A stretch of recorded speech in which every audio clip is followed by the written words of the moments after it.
இப்போ உதாரணமா பாண்டியர்கள் என்ன ஆனாங்க, மூலக்கிளை என்ன இருக்கணும். ஒரே ஒரு குறிப்பு, சீவலமாறன் கதை என்ற ஒரு கதைப்பாடல் உவேசா லைப்ரரியில் அதை இதாக போட்டிருக்கிறாங்க. அதுல சீவலமாறனுடைய மன உறவு கங்கை கொண்டான் பக்கத்தில் மானூர் மானைவர் செண்பகராமன், அவன் வலங்கை உய்ய கொண்டார் குலத்தை சேர்ந்தவன். வலங்கை உய்ய கொண்டார் என்பது நாடார்களுடைய பட்டம். அந்த சோழகுல படையா இருந்திருக்கணுங்க.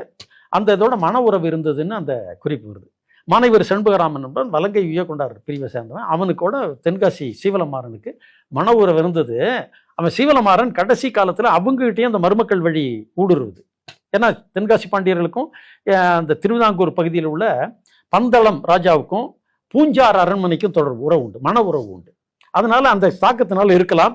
அவன் கடைசி சீவலமாறன் தன் மகளை அந்த செண்பகராமன் மகன் சிவனணைந்தானுக்கு மனம் முடித்து கொடுத்து சிவனணைந்தானை தென்காசி பாண்டியன் ஆக்குவேன்னு அவன் இது பண்ணும் பொழுது, முயற்சி செய்யும் பொழுது, சிவனணைந்தான் சொல்லிடுறானா, எனக்கு ஏற்கனவே ஒரு வண்ணார்குல பெண் என்னுடைய காதலி, அவளை நான் பிரிய மாட்டேன்னு சொல்லிட்டு துவரை வண்ணார் என்ற பிரிவை சேர்ந்த வண்ணார்குல காதலியோடு அவன் வாழ தொடங்கிறான்.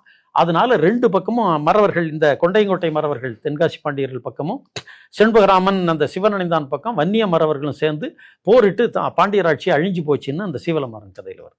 இந்த சீவலமாறன் கதை உண்மை சம்பிதானான்னு பார்க்கறதுக்கு சிவனணைந்தான் வில்லுப்பாட்டும் இருக்கு, அதுலேயும் இந்த கதை வருது. அந்த சிவனணைந்தான் வில்லுப்பாட்டு உலக தமிழ் ஆய்வு நிறுவனம் பதிவிச்சிருக்காங்க. எனவே இந்த மாதிரி செதறி போகுது. ஒரு குழு தூத்துக்குடி மாவட்டம் அந்த நிலைமைக்காரர்னு சொல்லக்கூடிய நாடார்கள் பிரிவில் ஒரு குழு போய் கலந்துருக்கணும். ஏன்னா அங்கே சில தடயங்கள், பள்ளக்குறிச்சி என்ற ஊரில் அந்த விஸ்வநாத நாடார் என்ற பேரில் நான் ஒரு 30 ஆண்டுகளுக்கு முந்தைய அவரையும் சந்திச்சு பேசியிருக்கிறேன். அவங்க தென்காசி அரண்மனை அந்த அரியணை இதுதான் சொல்லி ஒரு பெரிய சேரை காட்டுறாங்க. அங்கிருந்து கடைசியாக கொண்டு வந்தது எங்கள் முன்னோர்கள்னு சொல்கிறாங்க. அதில் ஓரளவுக்கு உண்மை இருக்க வாய்ப்பு, முழுமையாக கட்டுக்கதை செய்ய வேண்டிய அவசியம் இல்லை. ஆனால் ஒன்று புரிந்து கொள்ள வேண்டும், பல அரசர்களுக்கு, அதுவும் இந்த சேர சோழ பாண்டிய வம்சம் சொல்வது பல குலங்களில் மன உறவு உண்டு. அந்த எல்லா குலமுமே கடைசியில் ஒரு இதில் நாங்களும் வம்சம்தான்னு கிளைம் பண்ணுவதில் சில நியாயங்களும் உண்டு. ஆனால் மூலக்கிளைன்னு பார்க்கும் பொழுது இந்த ஆதித்தன் என்று பட்டம் போட்டுக்கொள்ளக்கூடியவர்கள் அவங்க இந்த நிலைமைக்காரர் என்ற இதில் இருக்கிறாங்க, அரசகுல நாடார்கள்.